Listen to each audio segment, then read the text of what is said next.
الله وبركاته. وعليكم السلام ورحمة الله وبركاته. إن الحمد لله الأكرم الذي خلق الإنسان وكرم وعلمه من البيان ما لم يعلم،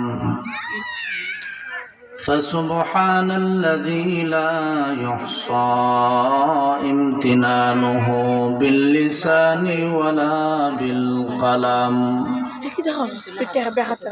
ونشهد أن لا إله إلا الله وحده لا شريك له،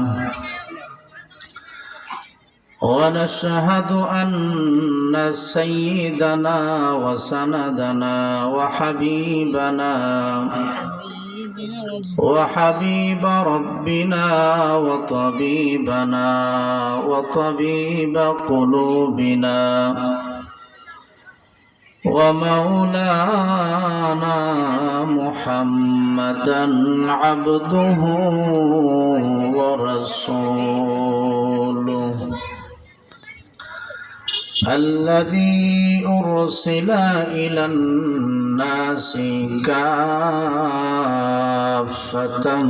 بشيرا ونذيرا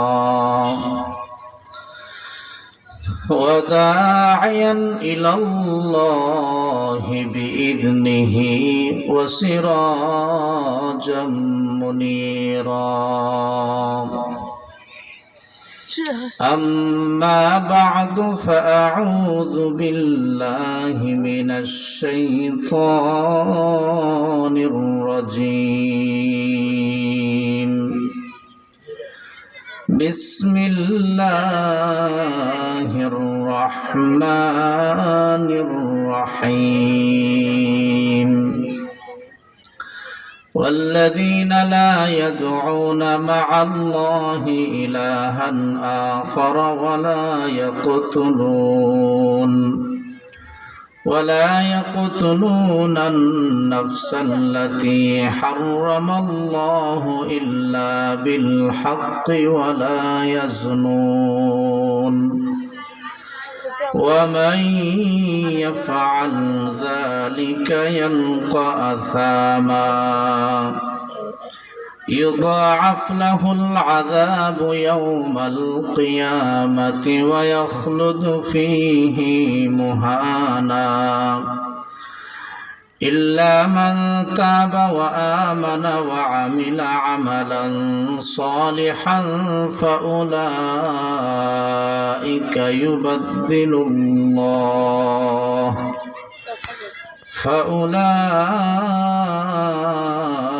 يبدل الله سيئاتهم حسنات، وكان الله غفورا رحيما.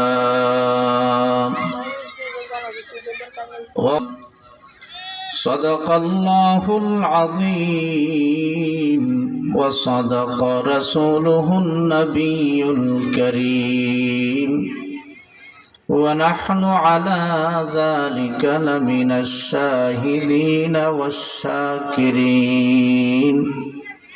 والذاكرين، والحمد لله رب العالمين. سبحانك لا علم لنا إلا ما علمتنا إنك أنت العليم الحكيم.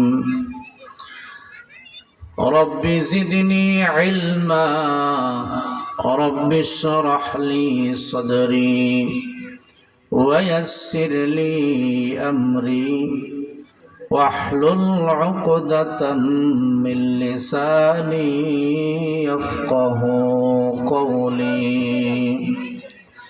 اللهم صل على محمد وعلى آل محمد كما صليت على إبراهيم وعلى آل إبراهيم إنك حميد مجيد اللهم بارك على محمد وعلى آل محمد كما باركت على إبراهيم وعلى آل إبراهيم إنك حميد مجيد محمد نے آکر کفر کو مٹایا کفر کو مٹا کر صداقت بتایا بلغ العلا بكماله كشف الدجى بجماله حسنت جميع خصاله صلوا عليه وآله لا إله لا إله إلا الله لا إله إلا الله لا إله إلا الله لا إله আল্লাহর নাম জপে যারা আল্লাহর প্রিয় বান্দা তারা আল্লাহর প্রিয় বান্দা যারা জান্নাত শুধুই পাবে তারা লা ইলাহা ইল্লাল্লাহ লা ইলাহা মুহাব্বত লা ইলাহা لا إله إلا الله محمد رسول الله صلى الله عليه وسلم আলহামদুলিল্লাহ মহান আল্লাহ রব্বুল ইজ্জত ওয়াল জালালের দরবারে আলী শানে লাখো কোটি শুকর ও সুজুদ যে আল্লাহ সুবহানাহু ওয়া তাআলা আমাদেরকে অত্যন্ত মায়া করে মহব্বত করে মেহেরবানি করে উত্তর নিশাপট ফরিদপুর শাপলা যুব সংঘের উদ্যোগে এলাকাবাসীর সহযোগিতায় 13তম ইসলামী মহাসম্মেলনে আসার বসার অংশগ্রহণ করার তৌফিকটুকু দান করেছেন। এজন্য সেই মহান মুনিবের দরবারে নত শিরে সমস্বরে ইমানের আওয়াজকে উঁচু করে এক আওয়াজ উচ্চ কণ্ঠে সকলে কালিমাত শুকর উচ্চারণ করছি আলহামদুলিল্লাহ। লক্ষ কোটি দরুদ ও সালাম সাইয়্যিদুল মুরসালিন রাহমাতুল লিল আলামিন খাতামুন নবিয়্যিন সাইয়্যিদুল আম্বিয়া আশরাফুল আম্বিয়া খাতামুল আম্বিয়া হযরত মুহাম্মদুর রাসূলুল্লাহ সাল্লাল্লাহু আলাইহি ওয়াসাল্লামের উপর। মুহতারাম হাজিরিন, আজকের এই সম্মেলনের যিনি সভাপতি তিনি দক্ষিণ হবিগঞ্জের উজ্জ্বল নক্ষত্র শাইখুল হাদিস ওয়াল কুরআন, আমাদের পুরা দক্ষিণ হবিগঞ্জের গৌরব আল্লামা আব্দুল হাকিম শাইখে নিশাবনী হাফিজাহুল্লাহ অত্যন্ত অসুস্থ। আমি ওনার বাতিজা হিসেবে আমি আপনাদের সকলের নিকট বিনীতভাবে দোয়া প্রার্থী, আল্লাহ যেন চাচাজির হায়াতে বরকত দান করেন। সবাই বলে আমিন। আজকের যিনি প্রধান অতিথি আন্তর্জাতিক ইসলামী চিন্তাবিদ গ্র্যান্ড মুফতি কাজী ইব্রাহিম হাফিজাহুল্লাহ, তিনিও বয়ান রাখবেন ইনশাআল্লাহ। আরও বয়ান রাখবেন বিশেষ অতিথি হজরত মাওলানা কামরুল ইসলাম বিন অলিপুরি, বিশেষ অতিথি হজরত মাওলানা রফিক বিন বদরুল হুদা হাফিজাহুল্লাহ। এছাড়াও আমার আগে আলোচনা করেছেন আমাদের উত্তর নিশাপটের স্বনামধন্য খতিব ও ইমাম হজরত মাওলানা খন্দকার জুনাইদ আহমদ সাহেব অত্যন্ত মূল্যবান আলোচনা করেছেন এবং সুন্দর আলোচনা করেছেন সুললিত কণ্ঠে। আল্লাহ যেন তার হায়াত এবং কণ্ঠে বারাকা দান করেন, সবাই বলে আমিন।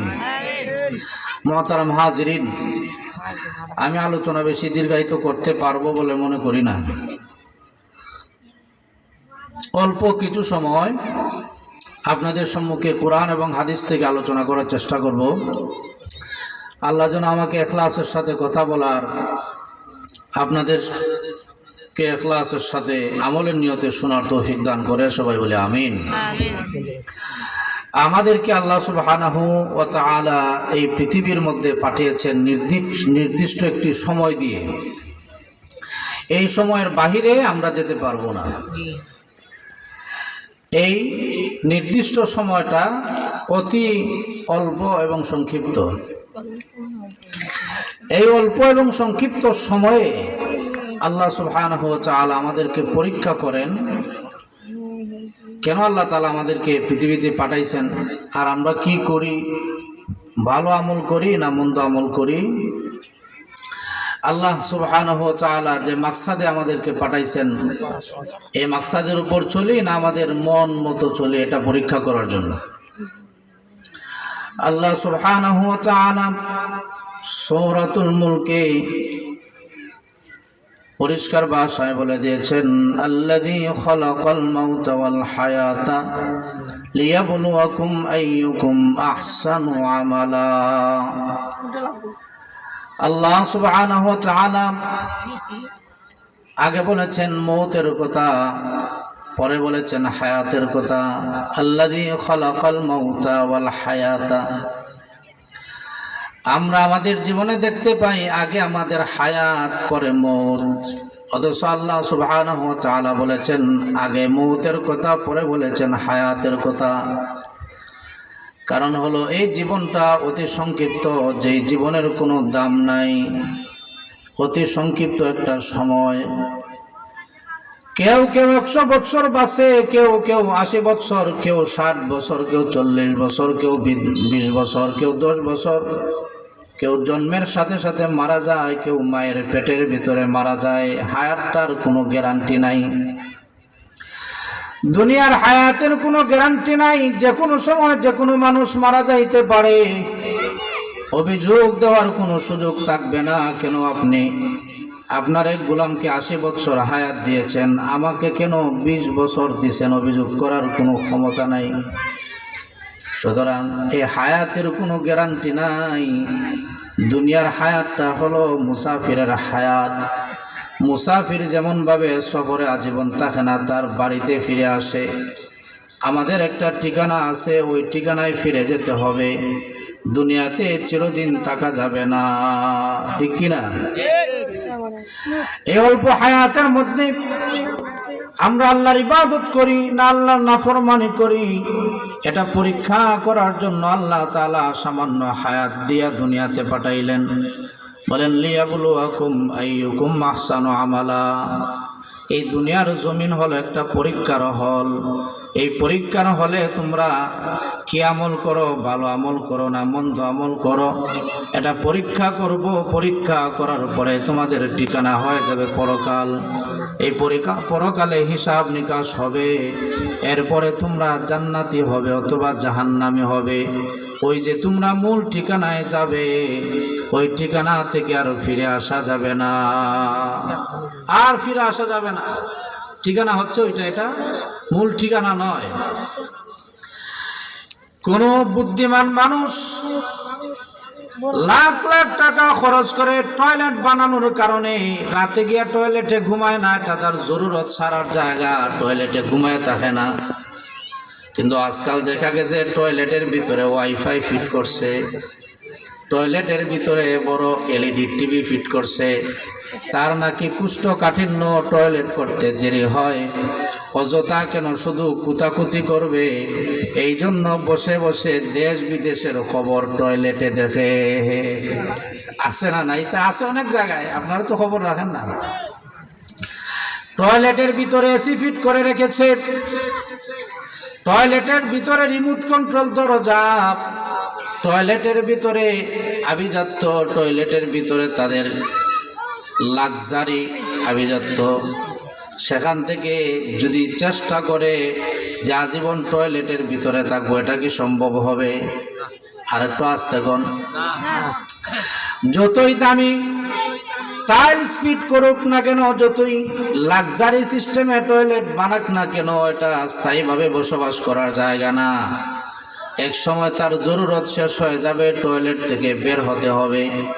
এই দুনিয়াটা আমরা যত চাকচিক্য দেখি না কেন, এটা স্থায়ী বাসিন্দার জায়গা না, এটা হলো মুসাফিরের জায়গা। তাদের মূল ঠিকানা হলো আখিরাত। সুবহানাল্লাহ। এই পরীক্ষা করার জন্য আল্লাহ তাআলা এই পৃথিবীতে পাঠাইছে। আল্লাহ সুবহানাহু ওয়া তাআলা দুনিয়ার জমিনে আমাদেরকে পাঠাইছেন আল্লাহর ইবাদত করার জন্য। আল্লাহ রাব্বুল আলামিন বলেন, ওয়া মা খালাকতুল জিন্না ওয়াল ইনসা ইল্লা লিয়াবুদুন। মাইকের আওয়াজ যত দূর যায়, মা বোনেরা যারা শুনতেছেন খেয়াল করে শোনেন, আওয়াজ যাদের কানে যায় মনোযোগ দিয়ে শুনবেন কি বলি। আমি আপনাদের এলাকার সন্তান, কিন্তু আমি যে কথাগুলো বলবো এটা আমাদের এরিয়ার জন্য নির্দিষ্ট না, এটা আন্তর্জাতিক মানের কথা, এটা দুনিয়ার কথা, এটা আখিরাতের কথা, এটা কোরআনের কথা, এটা হাদিসের কথা।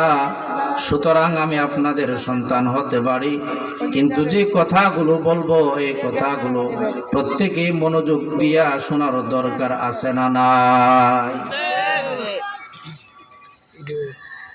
এই দুনিয়াতে আল্লাহ রাব্বুল আলামিন তার ইবাদতের জন্য আমাদেরকে সৃষ্টি করেছেন,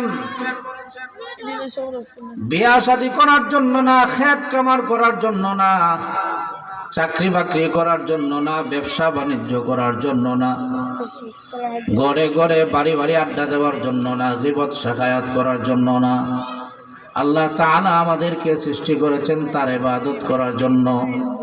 আমরা যদি আমাদের মৌলিক ইবাদতগুলো ঠিক রাখতে পারি, নামাজ, রোজা, হজ, যাকাত, কোরআন তেলাওয়াত, এই মৌলিক ইবাদতগুলো যদি আমাদের ঠিকঠাক মতো হয়ে যায়, তাহলে আমি যদি ঘুমাই তাও হবে ইবাদত, আমি যদি ব্যবসা বাণিজ্য করি তাও হবে ইবাদত, আমি যদি টয়লেটে যাই তাও হবে ইবাদত। সুবহানাল্লাহ। আগে আমাদের মৌলিক ইবাদত ঠিক রাখতে হবে। বিয়া শাদী করছেন কোনো অসুবিধা নাই, ইবাদত করবেন। ব্যবসা করবেন কোনো আপত্তি নাই, ব্যবসা করা সুন্নাহ। কিন্তু আমি যদি নামাজ আদায় না করি, রোজা না রাখি, সামনে আসতেছে রোজা, ধন মালের মালিক আল্লাহ আমাকে বানাইছেন, আমি যদি হজ আদায় না করি, যাকাত না দেই, মৌলিক ইবাদত যদি ঠিক না থাকে, তাহলে আমি বিয়া শাদী করে কোনো লাভ হবে না, ব্যবসা বাণিজ্য করে কোনো লাভ হবে না। যতই আমি আমাদের ইবাদতগুলোকে মাইনাস করে নিজের স্বার্থের জন্য আমরা উঠে পড়ে লাগি, এই কাজগুলো কোনো কাজে আসবে না, এগুলো কোনো কাজের হবে না। আমাদের যদি মৌলিক ইবাদত ঠিক থাকে, মেয়ে লোকের পর্দাগুলো ঠিক থাকে, নামাজ ঠিক থাকে, রোজা ঠিক থাকে, হজ যাকাত তৌফিক অনুযায়ী ঠিক থাকে, তাহলে আমরা ভালো ভালো যত কাজ করব, সব কাজের বিনিময়ে আল্লাহ তাআলা আমাদেরকে সওয়াব দান করবেন। সুবহানাল্লাহ। অন্যথায় মৌলিক ইবাদত ঠিক না রেখে যদি আমরা প্রাসঙ্গিক আমাদের চলাফেরাকে জরুরতকে ইবাদত মনে করি, এটা আমাদের জন্য লস হবে। আল্লাহ সুবহানাহু ওয়া তাআলা এই পৃথিবীতে আমাদেরকে পাঠাইছেন তার ইবাদত করার জন্য।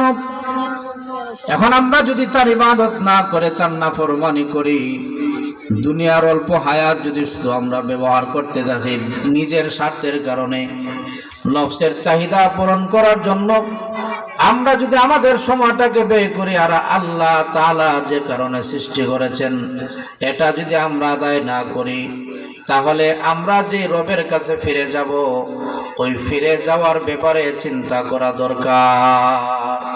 ফিরে যেতেই হবে, রবের দিকে ফিরে যেতেই হবে। রবের দিকে ফিরে যাবে না এমন কোনো মানুষ নাই। বেঈমান হোক, কাফের হোক, মুমিন হোক, সবাই তার রবের দিকে ফিরে যাবে। দুনিয়াটা মাত্র অল্প সময়ের জিন্দেগি। আমরা আমাদের ক্ষেত খামার ভালো বুঝি, ছেলে মেয়ে লালন পালনের ব্যাপারে খুব সতর্ক, ব্যবসা বাণিজ্য ভালো বুঝি, মাইক অপারেটিং ভালো বুঝি, কিন্তু ইবাদতটা তো বুঝলাম না।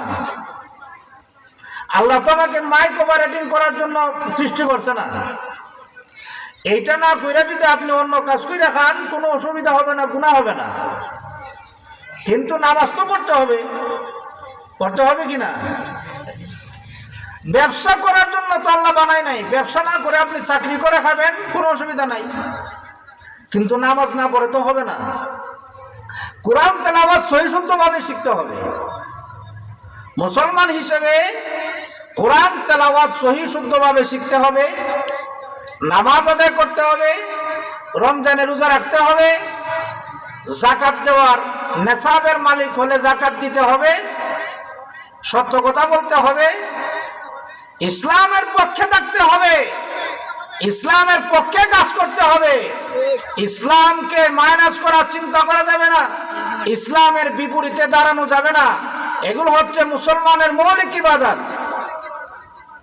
এগুলো যদি বাদ দিয়ে আমরা শুধু আমাদের স্বার্থের ইবাদত নিয়ে থাকি, তাহলে আল্লাহর কাছে ফিরে যেতে হবে আমাদের।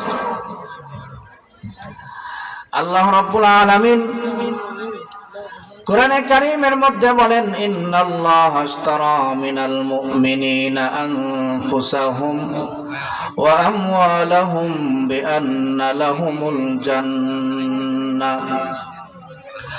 আল্লাহ সুবহানাহু ওয়া তাআলা জান্নাতের বিনিময়ে তার মুমিন বান্দাদের কাছ থেকে জানমাল খরিদ করে নিয়েছেন। মুমিন বান্দারা জানমালের বিনিময়েও জান্নাত চায়। যদি শুধু জানমাল না দিয়া শুধু নিজের বডি নিয়ে শুধু বাহাদুরের মতো জমিনের মধ্যে চলে, তাহলে হবে না। মুমিন বান্দা তার জানমালের বিনিময়ে জান্নাত খরিদ করতে হবে। জানমালের বিনিময়ে জান দিতে হবে ইসলামের জন্য, জান দিতে হবে কোরআনের জন্য, জান দিতে হবে আল্লাহ রসুলের জন্য, শরীয়তের জন্য। জান কুরবান করে দেওয়ার জন্য যারা প্রস্তুত থাকবে তারা হচ্ছে মুমিন। আচ্ছা, আপনারা বলেন তো, কেউ কি আপনার স্বর্ণ দিয়া পচা বিরিয়ানি কিনবে? কথা কর না। স্বর্ণের বিনিময়ে কেউ পচা বিরিয়ানি কিনে? কেউ আর একটু আস্তে কন। স্বর্ণের বিনিময়ে কেউ কি পচা বিরিয়ানি কিনবে? গান্দা বিরিয়ানি কেউ কিনবে না।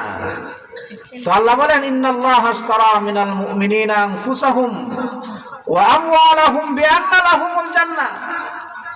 আল্লাহ তাআলা মুমিনদের জানমাল খরিদ করছেন জান্নাতের বিনিময়ে। আল্লাহ তো কাফেরের জান নেবেন না, এটা তো পচা বিরিয়ানি। আল্লাহ নিবে গাঞ্জা। কার জান নিবে? আল্লাহ মুমিন বান্দার জান নিবে।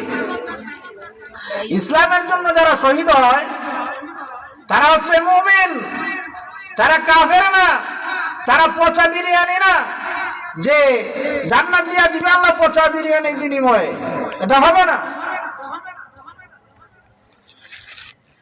আমি যদি মুমিন হই তাহলে আল্লাহ সুবহানাহু ওয়া তাআলা আমাকে যে জান্নাত দিবেন, এটা আমার ঈমানের বিনিময়ে, আমার নফসের বিনিময়ে, ইসলামের বিনিময়ে।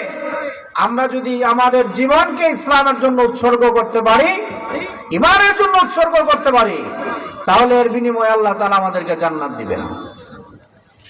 স্পষ্ট কথা আল্লাহ বলেছেন, ইউকাতিলুনা ফি সাবিলিল্লাহ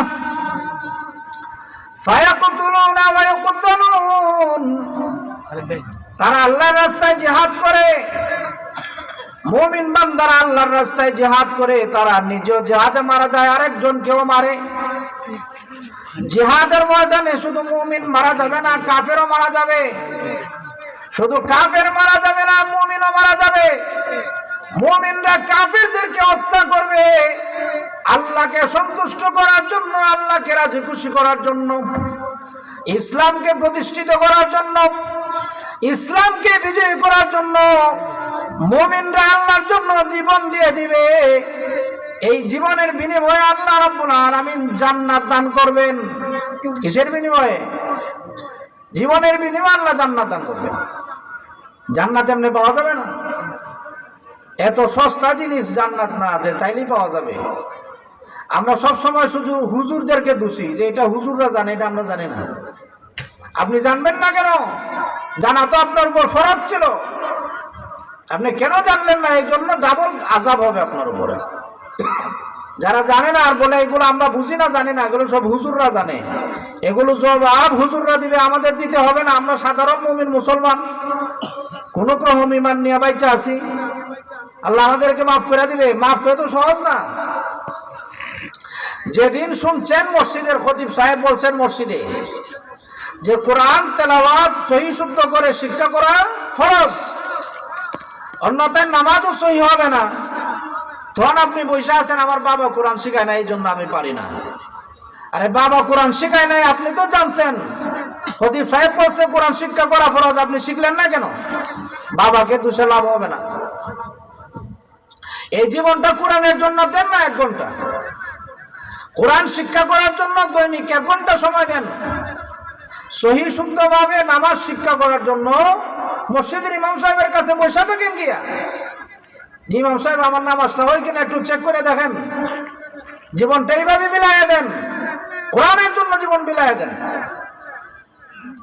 আমার নামাজ ঠিক হইল কিনা, তেলাওয়াত সহি আছে কিনা। আমি মনে মনে অনেক বড় যে আমার তেলাওয়াত মাশাআল্লাহ অনেক সহি আছে। আর আমি 50 বছর নামাজ পড়ি, নামাজ কি শুদ্ধ না নাকি? 50 বছর না 80 বছর, এটা তো পরে। আপনার নামাজ ওই যে মক্তবে শিখছিলেন, মক্তবের হুজুরে আরো 50, 60, 70, 80 বছর আগে শিখাইছিল, ওই শিক্ষা নিয়ে আপনি বসে রয়েছেন। এই কোরআনের জন্য আপনার জীবনের কিছু সময় দেওয়ার জন্য আপনি প্রস্তুত না। মা বোনেরা যারা আছেন আপনারাও ওই যে মক্তবে শিখছিলেন, যে মক্তবের হুজুর আমাকে কলিমা কালাম শিখাইছিল, সূরা শিখাইছিল, সেখানে বসে রয়েছেন, কিন্তু কোনোদিন বলেননি যে আমার নামাজটা হয় কিনা। আমার পাশের ঘরে আমার ভাতিজা একটা হাফিজুল কোরআন, আমার ছেলে হাফিজুল কোরআন, আমার ছেলেকে আমি নামাজটা শোনাই, তেলাওয়াতটা শোনাই, দেখি আমার তেলাওয়াতটা সহি কিনা। যদি সহি না হয় আমার ছেলে আমাকে কোরআন শেখাবে। আমার তেলাওয়াত যদি সহি না হয় আমার ভাতিজা আমাকে কোরআন শেখাবে। এই প্রচেষ্টা আমাদের কেন নাই? আমরা আল্লাহর কাছে কি জবাব দেব? ফিরে যেতে হবে আল্লাহর কাছে। এটা যদি আমরা বুঝি না তাহলে আমাদের জীবন ব্যর্থ জীবন, এই জীবনটাকে সফল জীবন বলা যাবে না। সব কিছু বুঝতে পারি আমরা, সব কিছু জানার জন্য আমরা প্রস্তুত আছি, কিন্তু কোরআনটাকে বুঝার জন্য, শেখার জন্য, অনুধাবন করার জন্য আমাদের কোনো চেষ্টা নাই। এরকম জিন্দেগি তো আল্লাহ আমাদেরকে দেন নাই।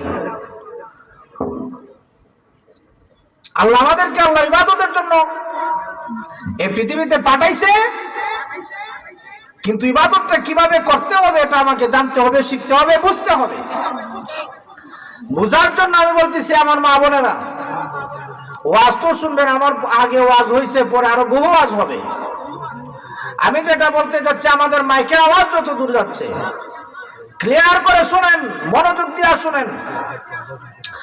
আমাদের কোরআন তেলাওয়াত যদি সহি না হয় নামাজ শুদ্ধ হবে না। নামাজ যদি শুদ্ধ না হয় জাহান্নাম থেকে মুক্তি পাবেন না। ফায়াগফিরু লিমান ইয়াশা ওয়া ইউআযযিবু মান ইয়াশা। আল্লাহ চাইলে মাফ করবেন, নাইলে আযাব দিবেন, এটা আল্লাহর ইচ্ছা। আমার চেষ্টাটা কি? আমি কি করলাম? সবকিছু আল্লাহর ইচ্ছার উপরে ছেড়ে দিলাম, কিন্তু আমি কি করলাম? আমাকে যে রবের দিকে ফিরে যেতে হবে, কোরআন শিক্ষা করার জন্য আমার চেষ্টা কি? আমার ছেলেকে হাফিজ বানানোর জন্য লক্ষ লক্ষ টাকা আমার খরচ হইতেছে, আলেম বানানোর জন্য খরচ হইতেছে, কিন্তু আমার যে নিজের কোরআন তেলাওয়াত সহি না, শুদ্ধ না, এর জন্য আমার প্রচেষ্টা কি? এটা আল্লাহর কাছে জবাব দিতে হবে। আমার মা বোনেরা, বাড়ি বাড়ি করে করে ঘরের আলাপ বাড়ির আলাপ করতে পেরেছেন, কিন্তু কোরআন তেলাওয়াত করতে পারেন নাই। বাবারা রাত দিন বসে বসে পত্রিকা পড়তে পারে, শাস্ত্রলে বসে বসে গল্প করতে পারে, হাজার হাজার ঘন্টা ঘন্টা তারা আলোচনা করতে পারে, গল্প করতে পারে, পত্রিকা পড়তে পারে, ফেসবুক ব্যবহার করতে পারে, কিন্তু এত বড় দুর্ভাগা কেউ হতে পারবে না যদি কেউ আল্লাহর সাথে কথা বলতে না পারে।